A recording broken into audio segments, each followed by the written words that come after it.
E nós vamos conversar com a advogada, integrante da coordenação executiva da ABJD, Associação Brasileira de Juristas pela Democracia, Tânia Oliveira. Bom dia, Tânia. Bom dia, Glauco, tudo bem? Tudo certo? Tânia, a BJD entrou na última terça-feira com uma representação no Ministério Público Federal para que o ex-juiz e presidenciável Sérgio Moro seja investigado por seu trabalho na consultoria Alvarez e Marçal. Eu queria que você explicasse qual o conteúdo exatamente dessa representação que foi impetrada pela BJD, Tânia. Bom, em primeiro lugar, bom dia a todos que nos acompanham aí pela Rádio Brasil Atual e pela TVT. É um prazer estar aqui novamente. Obrigada mais uma vez pelo convite.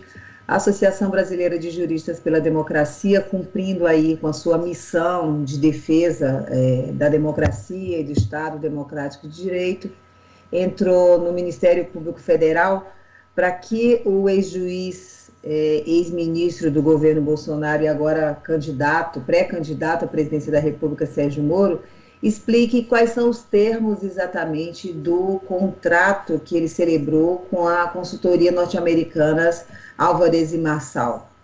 A BJD já havia entrado com um pedido similar no momento em que Sérgio Moro aceitou esse convite lá atrás e foi para os Estados Unidos trabalhar para a consultoria, e agora reitera esse pedido, quer dizer, faz um novo pedido com base nas revelações que vem sendo feita pelo processo que está no âmbito do Tribunal de Contas da União. Qual que é o objeto, na verdade, desse pedido? Em primeiro lugar, é preciso entender que, embora haja um processo no Tribunal de Contas da União, o Tribunal de Contas da União exerce um papel diferenciado do Ministério Público, né? Porque é ao Ministério Público que cabe a competência para investigar o cometimento de possíveis crimes, né? Então, a gente pede que o Ministério Público Federal instaure um inquérito para investigar qual é a natureza dessa relação entre Sérgio Moro e Álvares Marçal. Por que isso? Existe um conceito jurídico que a gente usa muito, que, enfim, em português se chama porta giratória. Significa quando o servidor público ele migra para o serviço privado na mesma área em que atuava, ele leva consigo informações, são chamadas informações privilegiadas a que tinha acesso, que podem gerar benefícios a essa empresa para onde ele está indo trabalhar. Sérgio Moro era o juiz da Operação Lava Jato, que deu diversas decisões que ou beneficiavam ou prejudicavam as empresas que são representadas pela Álvares Marçal no processo de recuperação judicial. Sérgio Moro determinou tanto acordo de colaboração premiada, que beneficiou determinadas empresas, como assinou, quando determinou a prisão de vários empresários, diretores e sócios dessas mesmas empresas. Então, ele tem uma série de informações que são chamadas informações privilegiadas, que ele atuou efetivamente de forma definitiva durante a Operação Lava Jato, e gera, obviamente, um conflito de interesse, que é gerado pelo confronto do que são interesses públicos e que são interesses privados, que possam comprometer o interesse coletivo, né, ou influenciar de maneira imprópria mesmo o desempenho da função pública, quando era juiz. Então, é preciso verificar qual é a natureza dessa relação. Até hoje, nós não sabemos efetivamente qual foi o cargo que Sérgio Moro exerceu na Álvares Marçal, porque verificamos à época que existia no portal da empresa a divulgação de que ele assumia o cargo como diretor. No entanto, ele sempre disse que prestou um serviço de consultoria de compliance. Então, é preciso verificar se o Sérgio Moro descumpriu o que prevê a Lei 12.813, de 2013, que é justamente a lei que trata de conflito de interesse, que regula o que é o conflito de interesses, e se houve qualquer atuação que possa configurar crime. Então, isso só pode ser feito num processo efetivamente de investigação, em que haja um juiz, inclusive com poder de solicitar de forma definitiva essas informações. porque a empresa já disse ao Tribunal de Contas que não prestaria, porque não reconhece a autoridade do Tribunal de Contas para esse tipo de informação, que existe uma cláusula de confidencialidade, e nós temos, por fim, Sérgio Moro dizendo que vai revelar esses valores na sexta-feira, os valores que recebeu, agora entendendo que deve prestar contas à sociedade, obviamente, decorrente da pressão social que está recebendo, inclusive da representação que a BJD entrou, entendendo que revelar os valores que ele recebeu da Álvares e Marçal não sana o problema de entender toda essa relação que ele estabeleceu com a empresa antes de ser contratado, durante a contratação e inclusive no processo de rescisão contratual. Existe esse ponto importante, né? Porque ele dizer simplesmente declarar os seus rendimentos de forma pública, prestar esse tipo de conta, não acaba eliminando a questão, Tânia, porque é necessário que ele explique, na verdade, e que seja ali documentado a natureza do serviço que ele prestou, porque isso pode evidenciar o que você aponta como um possível conflito de interesses, Tânia. Claro, claro, claro. Olha, veja só, a consultoria Álvares Marçal, para a qual o Sérgio Moro foi trabalhar em 2020, quando ele saiu do governo Bolsonaro, informou ao Tribunal de Contas, portanto, a informação dada pela própria empresa, é que 75% de todos os honorários que recebem no Brasil, quer dizer, no braço brasileiro da empresa, são provenientes de empresas investigadas pela Operação Lava Jato. E essa empresa contrata o juiz que investigou todas essas empresas. Então, não dá para entrar nesse conto da carochinha de que não, veja bem, mas ele não atuava na empresa de forma nas tratativas com essas empresas. Não basta, ele entrou para o corpo da empresa, não se sabe de novo se foi apenas um serviço de consultoria, se foi como diretor, isso nunca foi bem explicado, né? Então, mas pouco importa, o que interessa é que ele levou consigo uma série de informações privilegiadas às quais ele tinha acesso como servidor público, né? Isso sendo configurado que de alguma forma possa ter, para mim, de per si, quer dizer, só essa situação, e o procurador do Ministério Público junto ao Tribunal de Contas já coloca isso na peça, quando ele pediu a investigação desde janeiro do ano passado, o doutor Lucas Furtado, ele já colocava isso. A situação em si mesma de porta giratória, ela já é muito indicadora de tráfico de influência. Tráfico de influência é um crime capitulado no Código Penal, né? Significa dizer que a pretexto de influir, de promover qualquer tipo de vantagem ou promessa de vantagem de qualquer tipo, sequer precisa ser financeira, o agente público, no exercício da função, promove atos que não são propriamente do interesse público, mas seriam de interesse privado. E a depender de como essas investigações sejam conclusivas, Sérgio Moro pode ter praticado também o crime de corrupção passiva, né? Que é solicitar ou receber vantagem ou promessa de vantagem em troca de qualquer tipo de favor. Não precisa nem ser necessariamente financeiro, né? Pode ser interesse político. Então, é preciso verificar se houve o cometimento de crimes mesmo, nessa relação estabelecida, dessa porta giratória de Sérgio Moro com Álvares Marçal. E quem tem competência para fazer esse tipo de investigação é o Ministério Público. Por isso que a BJD provocou o Ministério Público Federal para que instaure um inquérito e faça essa devida investigação, sem, obviamente, desmerecer ou descuidar da investigação que já vem sendo feita, aliás, de forma muito competente dentro do Tribunal de Contas da União. E é interessante, Tânia, a gente ver a reação do ex-juiz, ex-ministro de Bolsonaro, Sérgio Moro, dizendo em relação ao processo conduzido pelo TCU que é abusivo e que teria muitas ilegalidades, inclusive essa resistência dele, né, em simplesmente divulgar a remuneração, sendo que, entre outros atos ali praticados no âmbito da Operação Lava Jato, Sérgio Moro, inclusive, divulgou um grampo ilegal né, um grampo gravado de forma ilegal e divulgado de forma ilegal de uma presidenta da República e do ex-presidente, sob a justificativa de que numa democracia liberal era obrigatório que as coisas fossem trazidas à luz do dia. Parece que o ex-juiz Sérgio Moro é muito mais garantista do que o juiz Sérgio Moro, Tânia?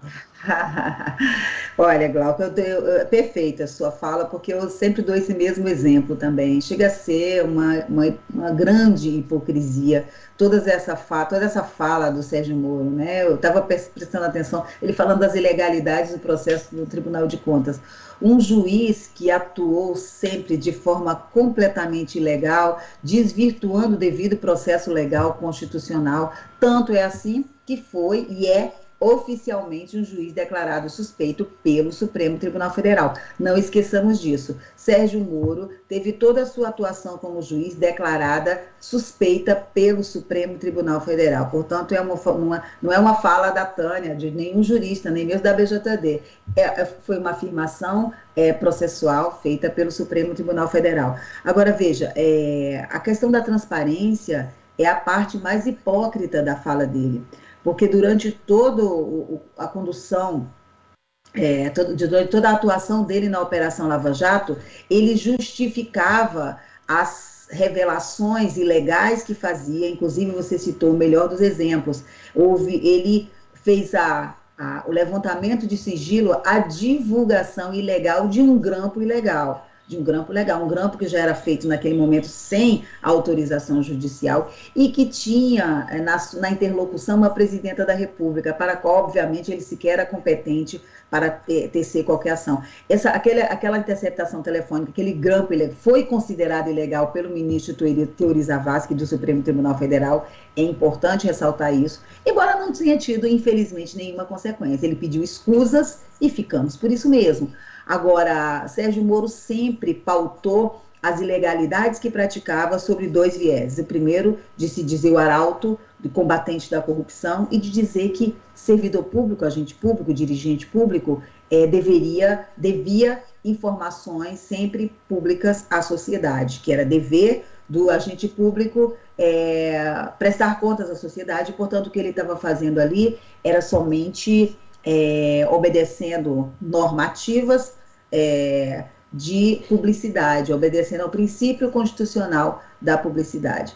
Isso servia para os demais agentes públicos, né? Não para ele, porque ele agora diz que vai revelar os valores que recebeu, tão somente pela pressão social que está recebendo, não por impulso próprio de compreensão de que, como agente público que foi, no momento em que as coisas estão sendo questionadas, ele deve as mesmas informações à sociedade que ele entende que os outros deviam. Então, é uma grande hipocrisia, na verdade. Isso é natural, porque quando essa atuação ela não é verdadeira, quer dizer, na verdade era uma atuação camuflada, tão somente para promover perseguição política contra inimigos políticos, a contradição, em algum momento, vai aparecer, e ela está muito evidente agora. Ele não tem nenhum compromisso com a publicidade. E, Tânia, quando você fala da porta giratória, né, o Moro foi para uma consultoria, uma empresa de consultoria privada, depois de ser juiz, pouco tempo depois, inclusive, mas ele não é um caso único, né, isso acontece bastante. É necessário discutir os limites, né, o alcance desse tipo de transição do setor público para o privado, principalmente da magistratura e do Ministério Público, para que casos como esse não ocorram? Claro. Olha só, existem cláusulas, né, de quarentena, né, para esse tipo de situação. E eu acho que é sempre possível discutir melhor e verificar se isso tem sido suficiente no Brasil, né? Se isso tem sido suficiente para evitar situações como essa. Agora, de toda forma, Glauco, assim, o importante é perceber que isso tem muita relação com a postura que o agente público e futuro agente privado adote, porque mesmo uma quarentena que seja de 6 meses ou que seja de 3 anos, obviamente vai exigir do próprio agente público e das instituições que fiscalizam uma postura que impeça, de fato, essa utilização do seu cargo público para favorecer entes privados, porque, independente do tempo de quarentena, é claro que um tempo maior dificulta isso, mas não impede de toda forma, né, a depender da situação e das circunstâncias. Eu acho que a questão do Sérgio Moro, especificamente, é que a Lava Jato sempre foi uma operação não de investigação de corrupção, mas uma operação que tinha fins específicos de perseguição a determinado projeto político e a determinadas pessoas. Nesse trajeto, era preciso entregar anéis, né, para não entregar os dedos, para usar o grande jargão popular. Então, assim, atingir empresas públicas, empresas privadas nesse processo de forma completamente sem critérios, como foi feito, fazia parte do pacote, né? Fazia parte do pacote para que a operação fosse vista como uma grande operação que prendia pessoas poderosas, empresários e afins. Então, a Operação Lava Jato ela foi desvirtuada desde o início, né? Então, os potenciais acordos e que Sérgio Moro e os membros do Ministério Público da Força Tarefa tenham feito no curso da Operação Lava Jato, diziam respeito à própria concepção da operação, de como é que ela queria se resolver, né, atuar e aparecer para a opinião pública, como como uma grande investigação de combate à corrupção, que prendia todo mundo. Foi assim que a Lava Jato conseguiu ser essa grande operação de corrupção no imaginário das pessoas. Na verdade, era tudo muito escolhido, né? Se a gente for verificar bem na linha, não dá para falar disso aqui, porque levantaria uma outra lebre e eu ia ficar aqui o dia inteiro falando, mas o próprio processo de colaboração premiada da Odebrecht, que é a principal empresa defendida aí pela Álvares Marçal, o próprio processo de colaboração premiada da Odebrecht é totalmente suspeito. Você teve o Marcelo Odebrecht, que foi preso, e você tem a colaboração premiada do pai dele, do Emílio Odebrecht, que até hoje eles não se falam, romperam por causa dessa colaboração premiada, e o Emílio, na colaboração premiada dele, conseguiu evitar a prisão de mais de 80 executivos da empresa. Como será que se deram os termos, né? Os termos não os que estão no papelzinho, que sempre foi muito camuflado, dessa colaboração, né? E aí, curiosamente, a Álvares e Marçal foi a escolhida pela Odebrecht e pela larga maioria das empresas para fazer o processo de recuperação judicial. A mesma empresa que Moro vai trabalhar quando sai do governo Bolsonaro. Achar que tudo isso é um pacote de coincidências é tratar o cidadão como um imbecil, porque não pode ter um pacote tão grande de coincidências em uma situação dessas. Agora, Tânia, para concluir, o ex-juiz, ex-ministro de Bolsonaro, Sérgio Moro, tem dado muitas entrevistas, né? E uma recente para um podcast, ele questionou o entrevistador ali no meio da conversa, dizendo o seguinte: me diz aí um cara inocente que foi preso na Lava Jato. Bom, primeiro que já é um questionamento mentiroso, né? Porque diversas decisões e condenações, inclusive, foram revertidas no âmbito da Lava Jato ali em instâncias superiores, mas essa pergunta feita por ele, né? Diz para mim quem é o inocente que foi preso, mostra uma compreensão do direito muito própria, não só de Sérgio Moro, mas de muitos integrantes do Ministério Público, da própria magistratura, de que qualquer um sem acesso aos autos pode julgar se alguém cometeu ou não um crime. Como é que você vê esse tipo de figura pública divulgando uma visão tão distorcida do direito, Tânia? Que é o que ele fez durante todo o tempo em que ele esteve como juiz. Divulgar uma visão distorcida do direito para angariar a simpatia e tal, inclusive trabalhando com a ignorância nesse sentido, no sentido literal do termo, tá? Para não gerar qualquer dúvida. A incompreensão, porque o direito é um ramo da ciência que, assim, a linguagem diferenciada, né? Então, às vezes, até a compreensão tem uma coisa de poder também, né? Uma linguagem difícil para a população entender. Então, assim, o Sérgio Moro sempre jogou com a desinformação, sempre jogou com as falácias. Então, quando ele diz, por exemplo, na mesma entrevista